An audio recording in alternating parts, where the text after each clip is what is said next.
अथ द्वितीयोऽध्यायः। ओम मध्यम चरित्र के विष्णु ऋषि, महालक्ष्मी देवता, उष्णिक छंद, शाकंभरी शक्ति, दुर्गा बीज, वायु तत्व और यजुर्वेद स्वरूप हैं। श्री महालक्ष्मी की प्रसन्नता के लिए मध्यम चरित्र के पाठ में इसका विनियोग है। मैं कमल के आसन पर बैठी हुई प्रसन्न मुख वाली महिषासुर मर्दिनी भगवती महालक्ष्मी का भजन करता हूँ, जो अपने हाथों में अक्षमाला, फरसा, गदा, बाण, वज्र, पद्म, धनुष, कुंडिका, दंड, शक्ति, खड्ग, ढाल, शंख, घंटा, मधुपात्र, शूल, पास और चक्र धारण करती हैं। ऋषि कहते हैं, पूर्व काल में देवताओं और असुरों ने पूरे 100 वर्ष तक घोर संग्राम हुआ था।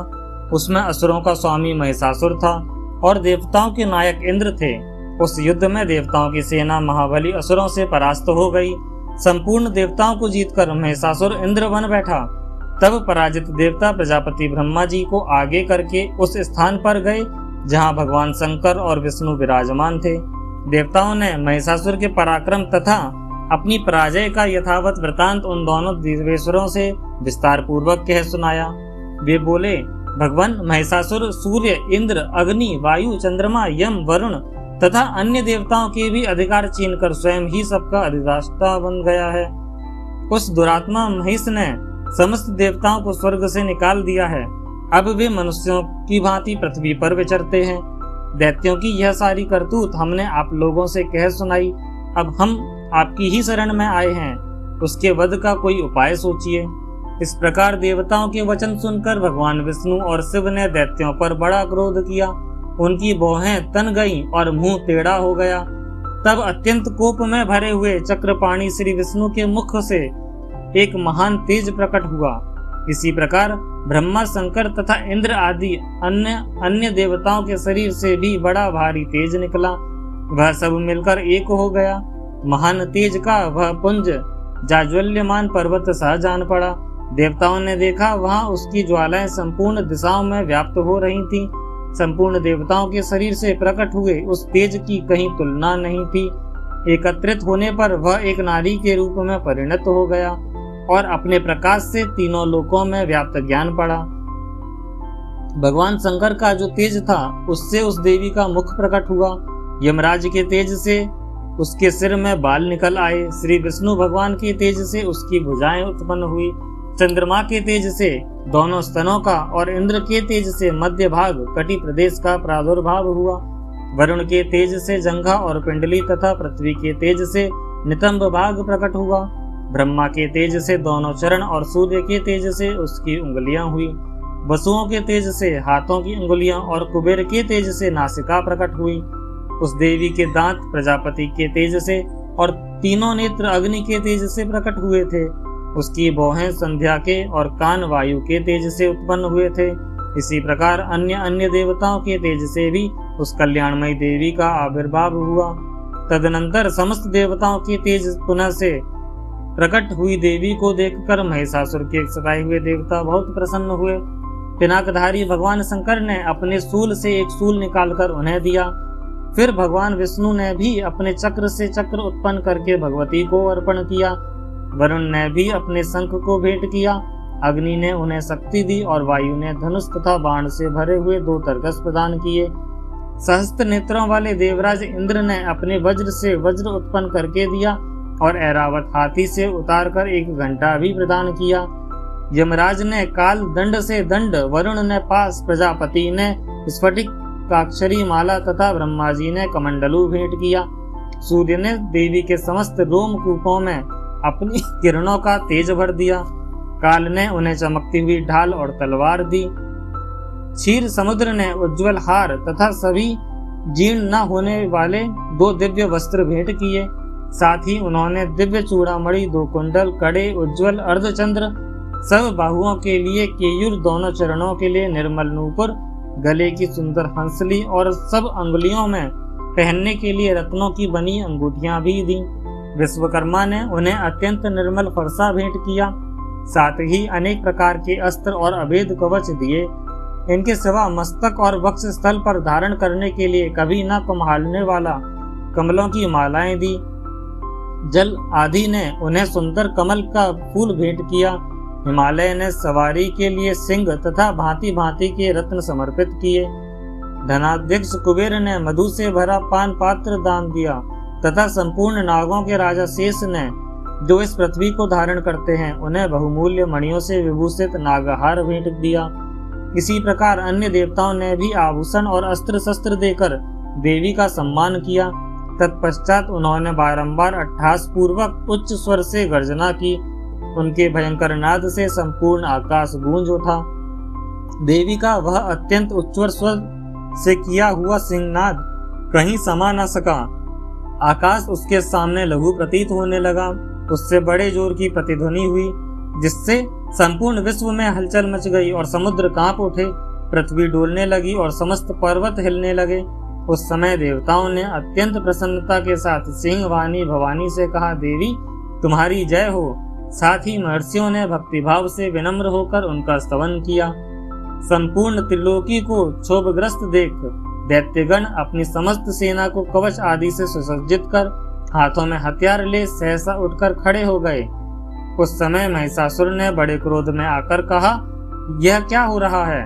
फिर वह संपूर्ण असुरों से गिरकर उस सिंहनाद की ओर लक्ष्य करके दौड़ा और आगे पहुंचकर उसने देवी को देखा, जो अपनी प्रभा से तीनों लोकों को प्रकाशित कर रही थी। उनके चरणों के भार से पृथ्वी दबी जा रही थी। माथे के मुकुट से आकाश में रेखा सी खींच रही थी तथा वे अपनी धनुष की टंकार से सातों पातालों को क्षुब्ध किए देती थी। देवी अपनी हजारों भुजाओं से संपूर्ण दिशाओं को आच्छादित करके खड़ी थी। तदनंतर उनके साथ दैत्यों का युद्ध छिड़ गया। नाना प्रकार के अस्त्र शस्त्रों से प्रहार से संपूर्ण दिशाएं उद्वासित होने लगी। चक्षुर नामक महान असुर महिषासुर का सेना नायक था। वह देवी के साथ युद्ध करने लगा। अन्य दैत्यों की चतुर्गुणी सेना साथ लेकर चामर भी लड़ने लगा। 60,000 रथियों के साथ आकर उदग्र नामक महादैत्य ने लोहा लिया। 1 करोड़ रथियों को साथ लेकर महाहनु नामक दैत्य युद्ध करने लगा, जिनके रोए तलवार के समान तीखे थे। वह असिलोमा नाम का महादैत्य 5 करोड़ रथी सैनिकों सहित युद्ध में आ डटा। 60 लाख रथियों से घिरा हुआ बास्कल नामक दैत्य भी उस युद्ध भूमि में लड़ने लगा। परिवारित नामक राक्षस हाथी सवार और घुड़सवारों के अनेक दलों तथा 1 करोड़ रथियों सेना लेकर युद्ध करने लगा। बिडाल नामक दैत्य 5 अरब रथियों से घिरकर लोहा लेने लगा। इनके अतिरिक्त और भी हजारों महादैत्य रथ, हाथी और घोड़ों की सेना लेकर वहां देवी के साथ युद्ध करने लगे। स्वयं महिषासुर उस रणभूमि में कोटि कोटि सहस्त्र रथ, हाथी और घोड़ों की सेना से घिरा हुआ खड़ा था। वे दैत्य देवी के साथ तोमर, बिंदीपाल, शक्ति, मूसल, खड़ग, परशु और पट्टिस आदि अस्त्र शस्त्रों का प्रहार करते हुए युद्ध कर रहे थे। कुछ दैत्यों ने उन पर शक्ति का प्रहार किया, कुछ लोगों ने पास फेंके तथा कुछ दूसरे दैत्यों ने खड़ग प्रहार करके देवी को मार डालने का उद्योग किया। देवी ने भी क्रोध में भरकर खेल खेल में ही अपने अस्त्र शस्त्रों की वर्षा करके दैत्यों व समस्त अस्त्र शस्त्र काट डाले। उनके मुख पर परिश्रम व थकावट का रंच मात्र भी चिन्ह नहीं था। देवता और ऋषि उनकी स्तुति करते थे और वे भगवती परमेश्वरी दैत्यों के शरीरों पर अस्त्र शस्त्रों की वर्षा करती रहीं। देवी का वाहन सिंह भी क्रोध में भरकर गर्दन के बालों को हिलाता हुआ असुरों की सेना में इस प्रकार विचरने लगा, मानो वनों में दावानल फैल रहा हो। रणभूमि में दैत्यों के साथ युद्ध करती हुई अंबिका देवी ने जितने निश्वास घोड़े, वे सभी तत्काल सैकड़ों हजारों गणों के रूप में प्रकट हो गए और परशु, बिंदीपाल, खड़ग तथा पट्टिस आदि अस्त्रों द्वारा असुरों का सामना करने लगे। देवी की शक्ति से भरे हुए वे गण असुरों का नाश करते हुए नगाड़ा और शंख आदि बजाने लगे। उस संग्राम महोत्सव में कितने ही गण मृदंग बजा रहे थे। तदनंतर देवी ने त्रिशूल से, गदा से, शक्ति की वर्षा से और खड़ग आदि से सैकड़ों महादैत्यों का संहार कर डाला। कितनों को घंटे के भयंकर नाद से मूर्छित करके मार गिराया। बहुतेरे दैत्यों को पास से बांधकर धरती पर घसीटा। कितने ही दैत्य उनकी तीखी तलवार की मार से 2-2 टुकड़े हो गए। कितने ही गदा की चोट से घायल हो धरती पर सो गए। कितने ही मूसल की मार से अत्यंत आहत होकर रक्त वमन करने लगे। कुछ दैत्य शूल से छाती फट जाने के कारण पृथ्वी पर ढेर हो गए। उस रणांगण में बाण समूहों की वृष्टि, कितने ही असुरों की कमर टूट गई। बाज की तरह झपटने वाली देवी पीड़क दैत्यगण अपने प्राणों से हाथ धोने लगे। किन्हीं की बाहें छिन्न भिन्न हो गईं, कितनों की गर्दनें कट गईं, कितने ही दैत्यों के मस्तक कट कट कर गिरने लगे। कुछ लोगों के शरीर मध्य भाग में ही विदीर्ण हो गए। कितने ही महादैत्य जांघें कट जाने से पृथ्वी पर गिर पड़े। कितनों की ही देवी ने एक बाह, एक पैर और एक नेत्र वाले करके 2 टुकड़ों में चीर डाला। कितने ही दैत्य मस्तक कट जाने पर भी गिरकर फिर उठ जाते और केवल धड़ के ही रूप में अच्छे अच्छे हथियार हाथ में लेकर देवी के साथ युद्ध करने लगते थे। दूसरे कबंध युद्ध के बाजों की लय पर नाचते थे। कितने ही बिना सिर के धड़ हाथों में खड़ग, शक्ति और वृष्टि लिए दौड़ते थे तथा दूसरे महादैत्य ठहरो ठहरो यह कहते हुए देवी को युद्ध के लिए ललकारते थे।